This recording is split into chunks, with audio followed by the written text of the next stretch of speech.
দোস্ত তাওসান খান ও তার স্ত্রী রোজা আহমেদের বিয়ে সামাজিক যোগাযোগ মাধ্যমে আলোচনার ঝড় তুলেছে। তবে সেই আলোচনার নতুন মোড় নেয় যখন ফয়েজ বেলাল নামের এক যুবক ফেসবুকে একটি পোস্ট দিয়ে দাবি করেন রোজার সঙ্গে তার প্রেম ছিল। দোস্ত আর এবার তাওসান রোজাকে নিয়ে মুখ খুললেন এই যুবক। এন্ড সেকেন্ড নিউজটি থাকবে দোস্ত, নারী উদ্যোক্তা ও সোশ্যাল ইনফ্লুয়েন্সার তনি ও তার স্বামী সাদাত হোসেন সোশ্যাল মিডিয়ায় বেশ জনপ্রিয়। দোস্ত তবে হঠাৎই কি কারণে তনির স্বামী মারা গেলেন? সালাম নমস্কার দোস্ত। দোস্ত তাওসানের স্ত্রী রোজাকে নিয়ে তার সাবেক বয়ফ্রেন্ড লেখেন, প্রতিষ্ঠিত হওয়ার বায়না ধরে তুমি প্রতিষ্ঠিত কারোর হাত ধরেছ, অথচ তুমি চাইলে আমিও প্রতিষ্ঠিত হতে পারতাম।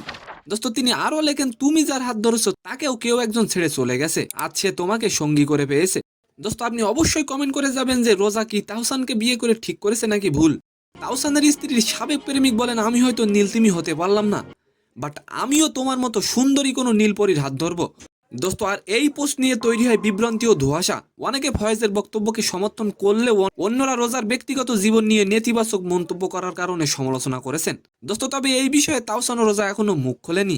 সেকেন্ড নিউজ হলো দোস্ত, আলোচিত দম্পতি তনির স্বামী সাদাত হোসেন মারা গেছেন। ব্যাংককের একটি হাসপাতালে চিকিৎসাধীন অবস্থায় 15 জানুয়ারি মারা গেছেন তিনি। দোস্ত নিজের ফেসবুকে তনি নিজেই এই দুঃসংবাদটি দিয়েছেন এবং তনি লিখেছেন সে আর নেই, ব্যাংকক সময় রাত 3টা 3 মিনিটে সে চলে গেছে। তো সম্মানিত দর্শক, আজকের ভিডিওটি কেমন লাগলো অবশ্যই কমেন্ট বক্সে জানাবেন।